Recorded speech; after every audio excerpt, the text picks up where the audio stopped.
Assalamualaikum warahmatullahi wabarakatuh. Jumpa lagi di channel saya, Ervatar Channel, tutorial pendidikan anak Indonesia.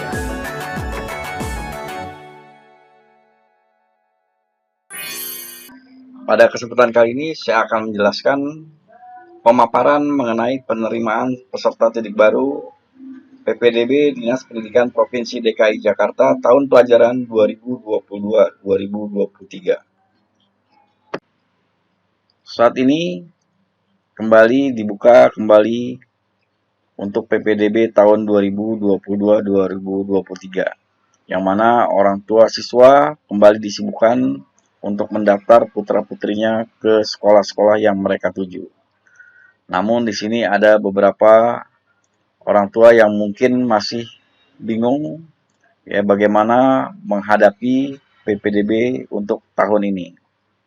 Untuk itu di sini saya akan memberikan beberapa penjelasan yang mungkin dapat membantu bagi orang tua yang akan memasukkan putra-putrinya ke jenjang sekolah yang diinginkan.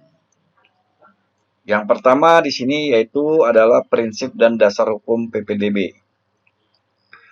Prinsip PPDB yang pertama adalah objektif, lalu transparan, akuntabel, dan berpihak pada anak. Nah, ini prinsip PPDB. Lalu dasar hukum dari PPDB itu adalah yang pertama Permendikbud nomor 1 tahun 2021 tentang penerimaan peserta didik baru pada taman kanak-kanak, sekolah dasar, sekolah menengah pertama, sekolah menengah atas, dan sekolah menengah kejuruan. Dasar hukum berikutnya adalah Surat Edaran Menteri Pendidikan nomor 4 tahun 2020 tentang pelaksanaan kebijakan pendidikan dalam masa darurat penyebaran coronavirus disease atau COVID-19. Dasar hukum yang ketiga yaitu Peraturan Gubernur nomor 32 tahun 2021 tentang petunjuk teknis penerimaan peserta didik baru. Dan dasar hukum yang berikutnya adalah Peraturan Gubernur nomor 21 tahun 2022 tentang perubahan atas Peraturan Gubernur nomor 32 tahun 2021 tentang petunjuk teknis penerimaan peserta didik baru. Nah, ini jadi ada prinsip PPDB dan dasar hukumnya. Ini yang perlu diketahui oleh orang tua pertama kali. Berikut adalah jalur PPDB tahun pelajaran 2022-2023. Untuk jalur PPDB tahun ini tidak jauh berbeda dengan tahun-tahun sebelumnya. Yang pertama, jalur prestasi, yang mana memberikan apresiasi terhadap anak-anak yang telah menunjukkan prestasi akademik maupun prestasi non-akademik. Untuk prestasi akademik, ini berarti nanti diambil dari nilai rapor Sidanira. Sedangkan prestasi non-akademik berdasarkan kejuaraan ya atau sertifikat yang telah didapat oleh siswa tersebut pada saat dia mengikuti kejuaraan-kejuaraan tingkat sekolah yang mengatasnamakan sekolah di mana dia bersekolah. Kemudian afirmasi. Di sini untuk afirmasi memberikan kesempatan yang lebih besar bagi anak-anak dari keluarga tidak mampu untuk mengakses pendidikan bermutu yang disubsidi oleh pemerintah. Untuk jalur zonasi memberikan kesempatan bagi anak-anak yang berdomisili atau bertempat tinggal di dalam wilayah zonasi yang telah ditetapkan dengan prinsip mendekatkan domisili anak dengan lingkungan sekolah. Maksudnya, anak itu akan mengikuti jalur zonasi dan diperhitungkan berdasarkan di mana anak itu bertempat tinggal yang dekat dengan lingkungan sekolahnya. Nah, kemudian yang berikutnya pindah tugas orang tua dan anak guru. Di sini untuk pindah tugas orang tua dan anak guru yaitu memberikan kesempatan untuk anak-anak dari keluarga yang orang tuanya pindah tugas dan bagi anak guru yang ingin bersekolah di tempat orang tuanya bertugas. Nah, jadi di sini nanti anak guru tersebut ya itu mendapatkan hak ya atau hak pilih ya untuk bersekolah di tempat di mana orang tuanya bekerja atau mengajar. Kemudian berikutnya adalah persyaratan.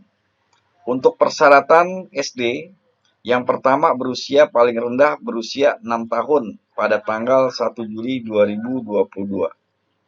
Yang kedua, memiliki akte kelahiran atau surat keterangan laporan kelahiran dari pihak yang berwenang. Dan yang ketiga, tercatat dalam KK yang diterbitkan paling singkat 1 tahun sebelum awal tanggal pendaftaran. Jadi KK yang dia peroleh atau KK yang dia ajukan nanti untuk PPDB itu harus 1 tahun sebelum, ya, 1 tahun sebelumnya, ya, sebelum awal tanggal pendaftaran.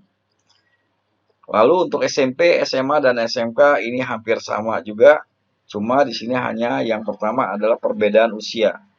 Kalau untuk SMP maksimal 15 tahun, untuk SMA maksimal 21 tahun, ya, dan yang SMK 21 tahun. Ini pada tanggal 1 Juli 2022. Nah, untuk yang poin kedua dan ketiga, ini untuk SMP, SMA, dan SMK sama. Namun untuk SMK ada poin yang keempat, yaitu CPDB disabilitas memiliki kompetensi keahlian menyesuaikan dengan karakteristik kompetensi keahlian yang dipilih. Berikut adalah data CPDB dan daya tampung. Untuk tingkat SD atau MI, ya, jumlah CPDB-nya ini tidak diketahui, ya. Lalu total daya tampungnya 90.941. Untuk jenjang SMP dan atau MTS, ini jumlah CPDB-nya 125.930 dan untuk daya tampungnya adalah 71.993. Nah, ini berarti persentasenya adalah 57,17%. Sedangkan untuk SMA dan SMK, jumlah CPDB itu adalah 121.855. Sedangkan daya tampungnya untuk SMA 29.765 dan untuk SMK 19.026. Untuk jumlah persentasenya adalah 40%. Lalu berikutnya jenjang SD total daya tampung 90.941. Nah, di sini rincian daya tampungnya untuk prestasi tidak ada. Kemudian afirmasinya yaitu 22.735, zonasi 66.387 dan PTO 1.819. SMP total daya tampung 71.993, untuk jalur prestasi 16.558, afirmasi 17.998, kemudian zonasi 35.997 dan untuk PTO 1.440. Untuk jenjang SMA total daya tampung yaitu 29.765, yang mana untuk rincian daya tampungnya prestasi 6.846, afirmasi 7.441, zonasi 14.883 dan PTO 595. Untuk SMK total daya tampung adalah 19.026. Untuk jalur prestasi 10.464, afirmasi 8.181, sedangkan untuk zonasi kosong dan PTO 381. Nah, ini kemudian perbandingan kuota jalur PPDB 2022 dengan Permendikbud nomor 1 tahun 2021. Ini bisa dilihat ya perbandingannya.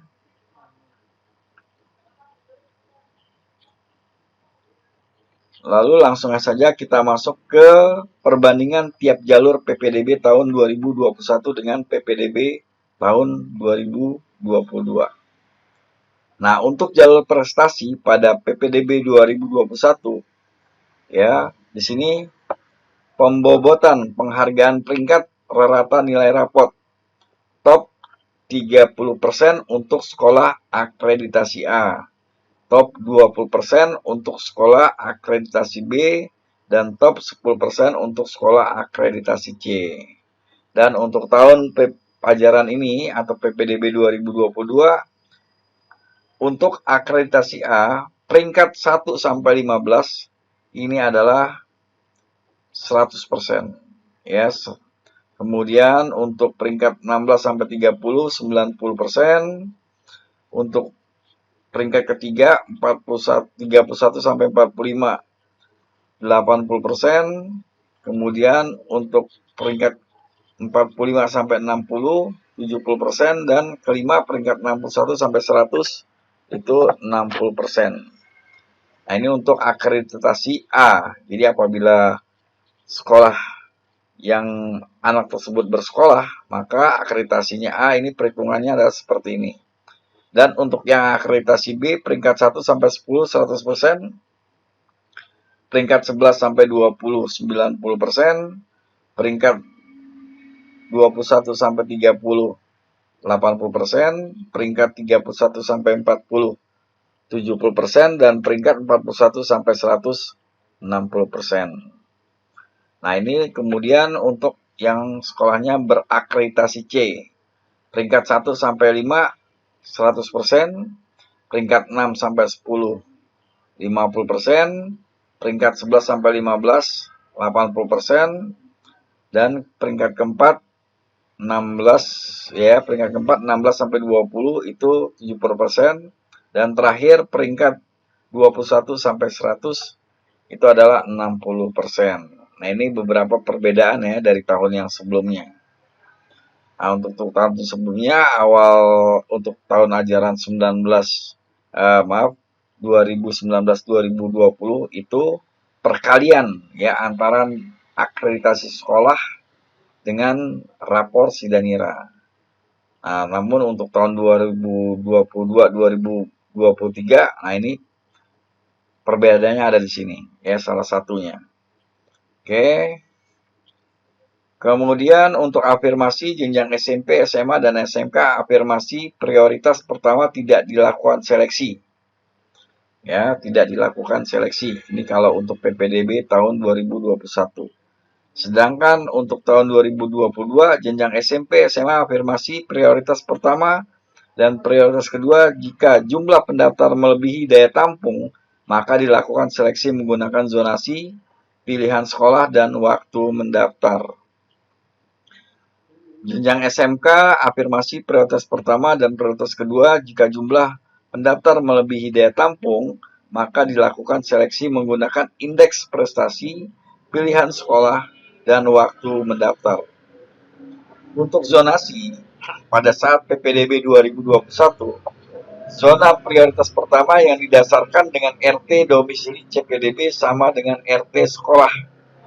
Yang kedua, zona prioritas kedua yang didasarkan dengan RT domisili CPDB berbatasan langsung atau bersinggungan dengan RT sekolah.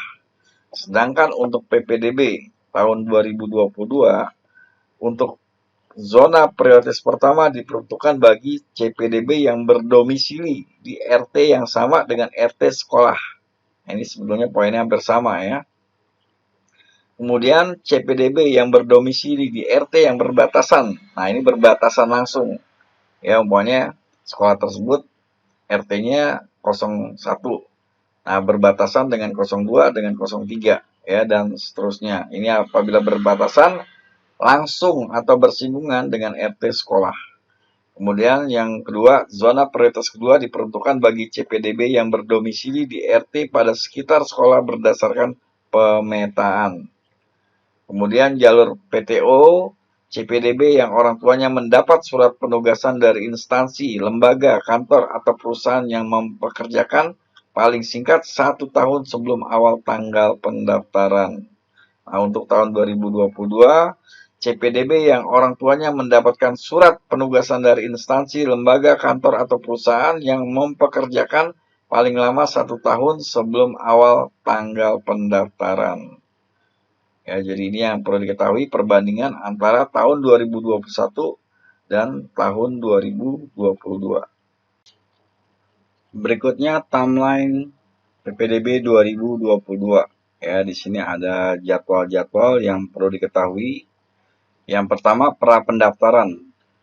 Nah, ini pra pendaftaran ini pada tahun sebelumnya diperuntukkan bagi siswa yang tahun sebelumnya ingin mengikuti pendaftaran atau CPDB tahun pelajaran 2022-2023. Jadi apabila di SMP dia telah mengikuti setahun dan dia akan mengikuti lagi untuk PPDB tahun ini. Dan diperuntukkan pula untuk siswa-siswa yang berada di luar daerah. Nah, di sini dilakukanlah pra pendaftaran.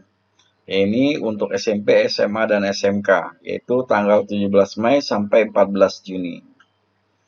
Kemudian prestasi afirmasi prioritas pertama PPDB bersama tahap 1. Nah, ini untuk prestasi SMP, SMA, SMK. Afirmasi P1 atau SD, SMP, SMA, SMK. PPDB bersama tahap 1 SMA, SMK. Ini tanggal 13 sampai 17 Juni. Kemudian afirmasi prioritas kedua PPDB bersama tahap kedua.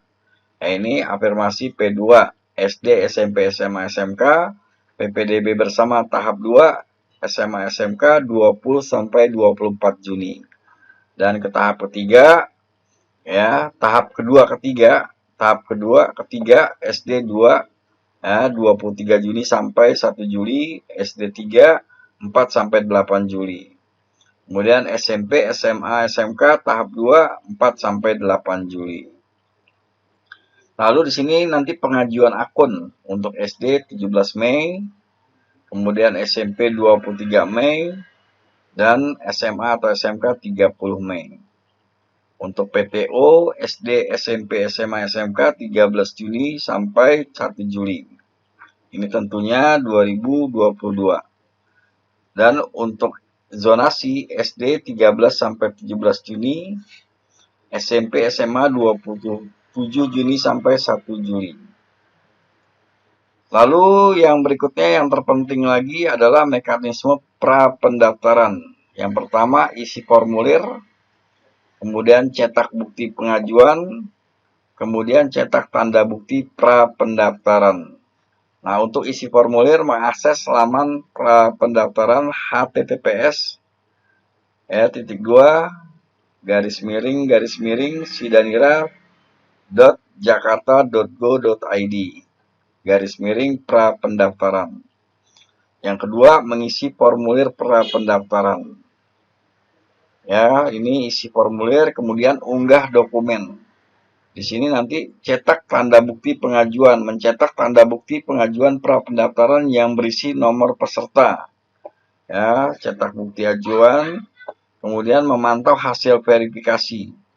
Nah, cetak tanda bukti pra pendaftaran, cetak tanda bukti hasil verifikasi pra pendaftaran, berisi persetujuan persyaratan kebenaran data hasil pra pendaftaran untuk proses pendaftaran PPDB sesuai jadwal yang ditentukan. Nah, ini berarti dicetak.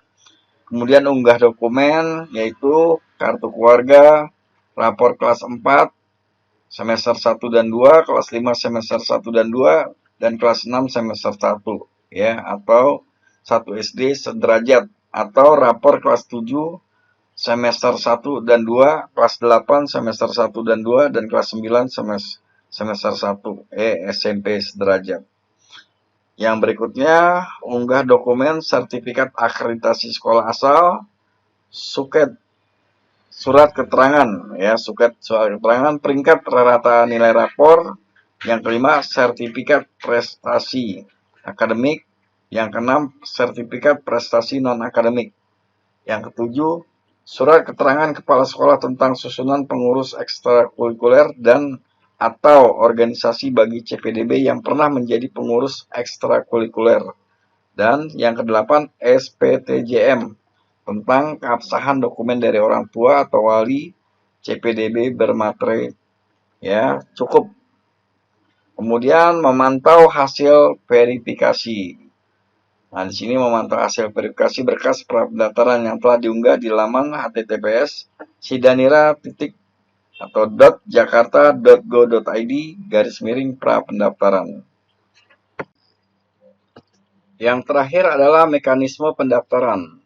Yang pertama, mengakses laman di https://ppdb.jakarta.go.id. Melakukan aktivasi akun dengan cara klik tombol aktivasi, dilanjutkan input nomor peserta dan token. Yang kedua, mengganti PIN atau token dengan password. Dan yang ketiga, setelah aktivasi token, pilih sekolah tujuan. Lalu ini aktivasi token, pemilihan sekolah ya. Nah, memantau hasil seleksi. Nah, setelah dilakukan pemilihan sekolah tujuan, memantau hasil seleksi yang dapat diakses di laman https://ppdb.jakarta.go.id. Yang kedua, memilih jenjang dan jalur yang sesuai. Yang ketiga, klik menu seleksi, dilanjutkan melihat sekolah pilihan. Nah, dari hasil seleksi, kemudian baru nanti setelah diterima, maka harus lapor diri. Jadi sekali lagi, kesimpulannya di sini yang pertama, aktivasi token, kemudian pemilihan sekolah, hasil seleksi, dan lapor diri.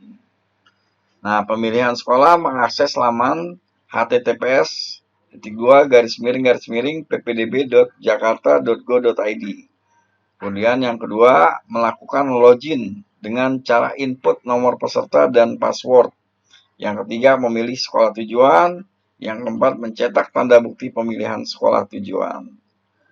Yang pertama, lapor diri, yaitu mengakses laman https://ppdb.jakarta.go.id, melakukan lapor diri, klik lapor diri, kemudian login mengisi nomor peserta dan password, ya, mencetak tanda bukti lapor diri. Nah, inilah ya yang dapat saya jelaskan ya, mulai dari awal sampai mekanisme pendaftaran.